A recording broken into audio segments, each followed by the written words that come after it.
What's up, guys? Welcome back to the Tiny Tech Talk. This is your host, Ahan Nanya. Today we're going to be talking about game development, and we have a surprise visitor. If you read the name, you'd know that already, like the name of the episode. Everybody say hi to Dylan. Dylan, say hi. Hi, everybody. Good evening. Today, Dylan, we're going to be talking a little bit about game development. I'm going to be asking you a few questions. Tell me when you're ready for the first one, I guess. I am ready when you are. Happy to be here and to talk with you. It's been too long. All right. So, Dylan, what do you think the best game engine is and why? And for the people who don't know what a game engine actually is, can you tell them that now? Yeah, of course. I'll start with that. So a game engine is a program that will allow you to create games of pretty much any game of your imagination, given that it can at least handle it. Now, my favorite game engine that I like to use is Unity, and I also like to use Unreal because of the wide scope of 2D and 3D games that I can do on both of them. I guess you would call game engine bilingual because I can use both of them very well, and I can create a good wide scope of games on there that display good immersive 3D graphics and environments that my games demand. Dylan, can you give us a little more more knowledge on the learning curve on both of the game engines you just talked about? Of course. So Unity is typically between the two of those what entry level or people new to game development would start with, because the engine as itself is more user friendly to navigate than Unreal's is, and C# is an easier language to learn to code than C++ is. And Unity is actually what the company I work at currently, MLB, uses for their projects. So it's pretty cool that I can, use the game engine in my free time that a professional company uses. Now, Unreal is a little more difficult to learn, but it is quite literally the industry standard in the game industry. You learn the C++ language, which is a little bit more trickier. It will have its learning curve, but over time you'll learn it just like how you learn C#.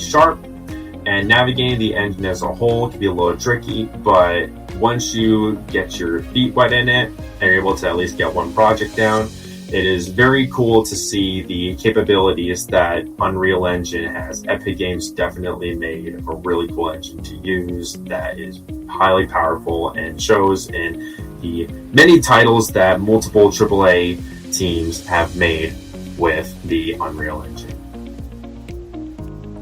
Yeah. Can you tell us more about your job at MLB? What do you do there, and what you do for work, and how you really got in the first place, the idea of joining them? Absolutely. So, first of all, the idea of joining them, my entire life I've played baseball and I'm passionate about baseball. And based on this talk, of course, I am very passionate about game development. So, I am very fortunate that I get to work at a job that is primarily my two biggest passions merged into one. Now, what I do at MLB is I am what is called a quality assurance tester. These are typically the entry-level roles into the game industry. If you want to work in the game industry, either, in the programming, design, art areas, usually quality assurance is the way to enter it. And what you do in QA is you test out the projects that the teams are working on. Now, for example, my position at MLB, I test the MLB XR app, I test Home Run Derby VR. These are games or apps, I guess you could say too, that are played in the VR headsets of a MetaQuest, of a Google Android XR, or an Apple Vision Pro, as well as testing out MLB The Show Mobile for an iPhone. I do that as well. So my job is to test these games, report any bugs, find reproduction patterns to the bugs, and report them to the producers, the engineering team, or the artists. I am basically like the the glue between all these groups to make sure that the projects are running properly and to communicate any issues as needed. All right. And quick thing, just in case anybody doesn't know what MLB is, it's Major League Baseball. I think Dylan here knows that because obviously he works at that, so he can confirm too if you'd like to confirm. Yeah, of course. Like I said too during my answer, I've been passionate about baseball my entire life. So yes, Major League Baseball is what MLB stands for. It is the New York City headquarters. So yes, I go to New York City every day to work. Nice. Do you plan on like advancing in the game industry, like getting higher level jobs that have more to do with programming and creating games in the future? Yeah, of course. Now, there's a couple ways you can do this. So, quality assurance at MLB specifically, they use this as a pipeline directly into, their producers, their engineering team. And, I'm very fortunate that I work with a great team of producers, senior producers, and a senior director who I definitely bond with very well. And he knows about my passion for programming. So that is my ideal goal, is to eventually transfer into the engineering department or engineering team at the VR and games department that I work in. And if not, then I'm going to be, of course, on the lookout for other opportunities where I can potentially work in a programmer role. But I am very happy, though, at MLB. It is definitely a dream come true to be able to work at a job or a place that I'm passionate about, both in game dev and in baseball, my hobby. So it is definitely amazing that I can say that I work for this place. Nice. Now, what made you like game development? Like just game development in general, creating games, testing games? So my passion for game development actually goes way back to when I was super young, probably about 5, I would say. So a really young child. It didn't even start with game development. I think I just always had a passion for creativity. The way I see creativity as is, we have a limited amount of time to live on this planet, and many, many things that the brain can come up with and for us to share with the world. Now it is up to us to be able to create all these stories and games and adventures to be able to share with the world and leave our mark on it before we're not here anymore one day. So I originally started with writing stories because I was an avid reader when I was younger, which evolved into making comic books when I came across, cartoons. So once I did that, I eventually got into animation once I got familiar with how to use a computer. And then eventually I became so passionate about games and making them and their immersiveness that they give to the players and the stories they always have that are either really deep, funny, they get many different reactions out of you, and I said I want to make that. So that's what I've done ever since, is make my own games, and I feel that accomplishes all aspects of creativity. You get to make some cool game design, you get to make some cool story, you get to either choose the genres you want, make it scary, sad, funny, adventurous, whatever you want. So I think because game development allows me to showcase so much creativity and leave that creative impact I want to leave on people, I think that's what grew me so attracted to it, and it helped me become very passionate in the field, especially over the last few years when I've learned to use Unity and Unreal much more in depth to make my own stuff. Nice. Now, let's say somebody listening to this episode is just starting out in the video game industry, starting out to make games. What advice would you give to those people? Well, the first advice I would give, which I wish that younger me knew, was to, start early. You have so much access to YouTube tutorials, to books, to all these resources online that can teach you this stuff. And there's also some places even where instructors will teach you how to use game engines too, possibly if you're interested in it, like Code Ninjas. So these are all resources I wish I knew that I had when I was younger. But say if, you're like more my age now, right? I think the best advice I could give is to just experiment. The rule of thumb that I use with my projects is each project I do, I should be learning at least one new thing. At least one new, either how to use a tool in the game engine, experimenting even with a different genre, a different type of gameplay. I should be expanding my knowledge in developing games some sort of way with each project I do. And you know what? Just keep doing projects. That's my advice I give. It doesn't have to be one at a time. It could be multiple at once where you're experimenting with different things. I think the more open-minded you are, the more versatile you will be as a game developer, which, trust me, that goes a long way when you want to find a job.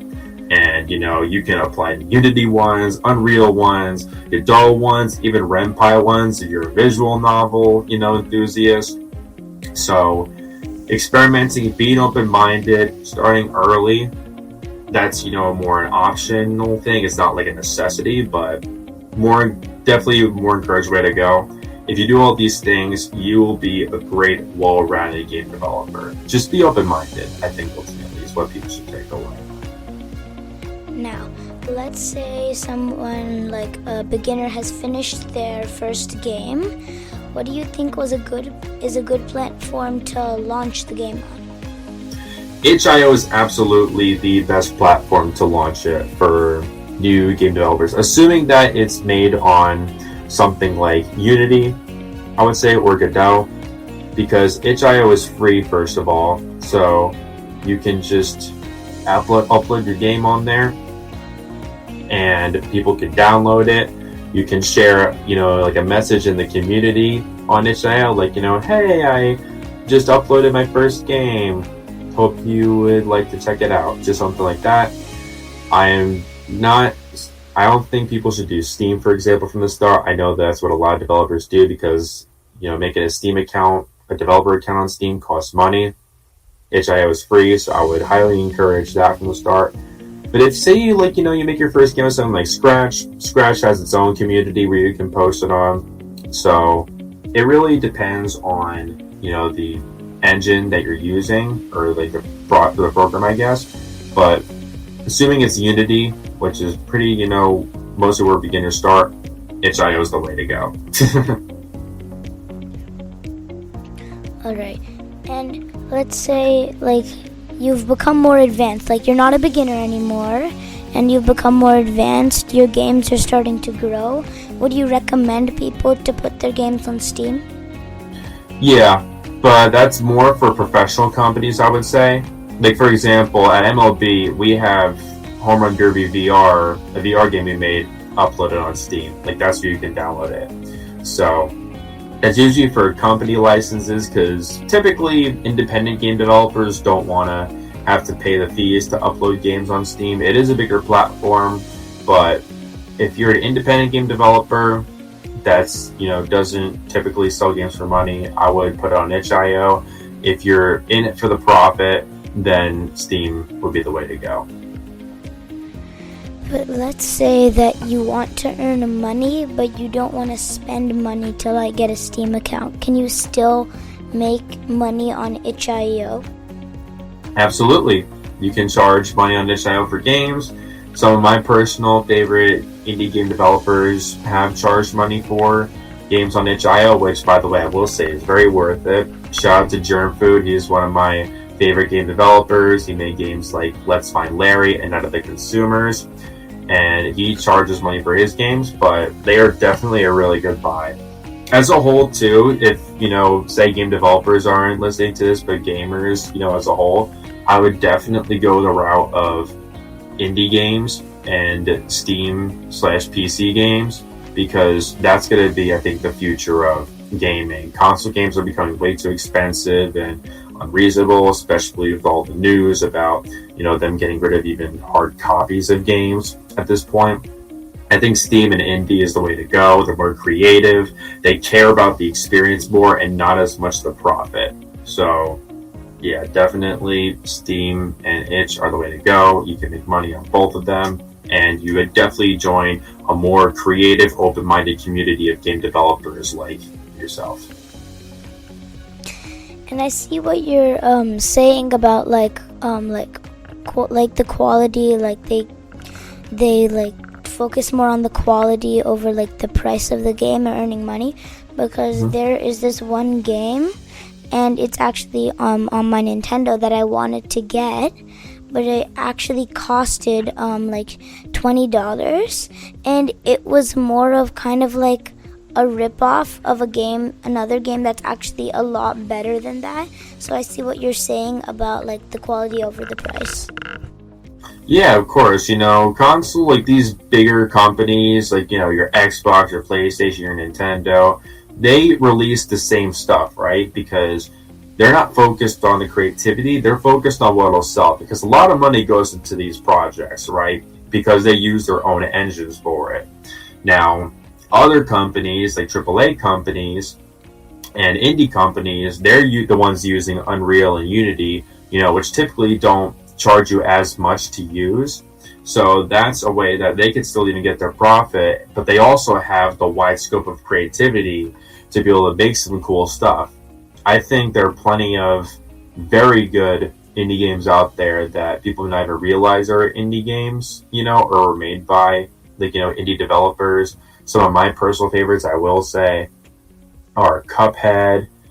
I also like Split Fiction and It Takes Two. Those are probably two of the greatest games I've ever played, both made on Unreal Engine. And the other ones I can think of off the top of my head, I did say Night of the Consumers and Let's Find Larry. Both of those are made on Unity by an independent developer, really good. And even like we're seeing games that are very successful made on, the indie or Steam platform, like Mecha Chameleon. Mecha Chameleon sold millions of copies in just 2 months. That was made by 2 people in Japan on Unreal Engine. So indie and Steam are definitely the way to go. And learning Unity and Unreal can open those doors up for you. Just that alone will open the doors up. You can do that all on your own. All right, Dylan, thank you so much for joining us today. Shout out to you. If you want to check out Dylan's games, you can go to dylanavery.itch.io. He has some actually really great games that I like.